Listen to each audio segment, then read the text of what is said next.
लो gas गैंगरिंग under 2 minutes. देखो gas गैंगरिंग क्या होता है, सबसे पहले समझना है आपको। वर्ड से क्या समझ में रहा है, गैस है और गैंग्रीन है। अगर कोई मसल है, अगर मसल का कोई इन्फेक्शन हो जाता है जो कि क्लोस्ट्रीडियम बैक्टीरिया के स्पीशीज जो है उसकी वजह से हो जाता है, Sen this muscle will necrotise, मतलब इसकी डेथ होना शुरू हो जाएगी। और जब इस मसल की जिसका इन्फेक्शन हुआ है उसका डेथ होना शुरू हो जाएगा, तो वहाँ से आपके गैस और टॉक्सिन्स रिलीज होंगे, है ना। और जब ये सब हो रहा होगा तब इस पूरी प्रोसेस को हम लोग गैस गैंगरिंग कहेंगे। ठीक है। तो ये किस पे हो रहा है, इट इज़ अ न मसल। ठीक है। एंड ये कैसा, ये अब ये इतना प्रॉब्लमेटिक क्यों है, क्योंकि सबसे पहले तो रैपिडली प्रोग्रेसिव है। उसके बाद गैस और टॉक्सिन्स प्रोड्यूस हो रहे हैं जिसकी वजह से पस हो सकता है और कुछ भी हो सकता है।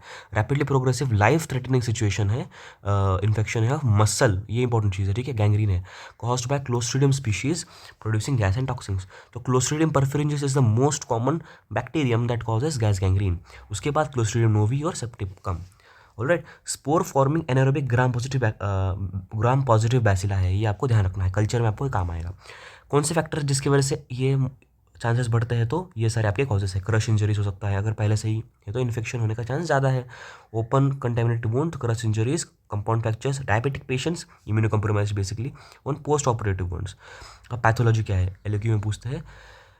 दिखता कैसा होता क्या है पैथोलॉजिकल लेवल पे, तो मसल नेक्रोसिस, मसल की डेथ हो रही है। गैस बबल्स हो रहे हैं टिश्यू में फॉर्म।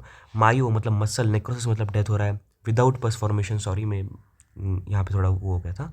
टॉक्सिन मेडिएटेड हीमोलाइसिस होता है, हीमो मतलब ब्लड, लाइसिस मतलब ब्रेकडाउन। और सीवियर टॉक्सीमिया। अब इसके क्लिनिकल फीचर्स क्या होते हैं, लोकल और सिस्टमिक। लोकल में वो जो जगह है, वो जो पर्टिकुलर लिम्ब है या मसल है, वहाँ पे पेन होगा आउट ऑफ प्रोपोर्शन, स्वेलिंग, टेंसिलम, skin discoloration, crepitus and foul smelling discharge.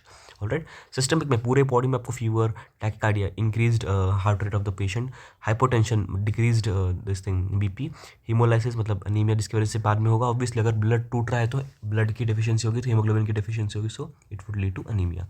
And septic shock. Pain is out of proportion is a red flag. अब डायग्नोसिस देखना, डायग्नोसिस क्लिनिकल है, वेट नहीं करना है, एक्सरे करना है, गैस एंड सॉफ्ट टिश्यू मिलेगा आपको, ग्राम स्ट्रिंग करके जैसे हमने पढ़ा था, ग्राम पॉजिटिव बैसिला है। उसके बाद कल्चर करो फॉर कन्फर्मेटरी। अब ट्रीट कैसे करना है, ट्रीट के लिए सबसे पहले सर्जरी करो, फिर एंटीबायोटिक दो अगर बहुत ज़्यादा बढ़ गया है तो, है ना। अगर पेन आउट ऑफ प्रोपोर्शन है तो इमरजेंसी लाइफ सेविंग करो, रेडिकल सर्जिकल डिब्रीडमेंट करो। डिब्रीडमेंट मतलब डिब्रीज, कचरे को रिमूव करो, जो भी आपका पस, टॉक्सिन, गैस सब कुछ उसको रिमूव करो। High dose of IV antibiotics करो for control of sepsis and fever वगैरह के लिए, पेनिसिलिन प्लस क्लिंडामाइसिन। एम्प्यूटेशन अगर पूरा लिम्ब इन्वॉल्व है तो hyperbaric oxygen therapy and supportive care, fluids और ICU. This was all about gas gangrene. Hope you like this short. Thank you.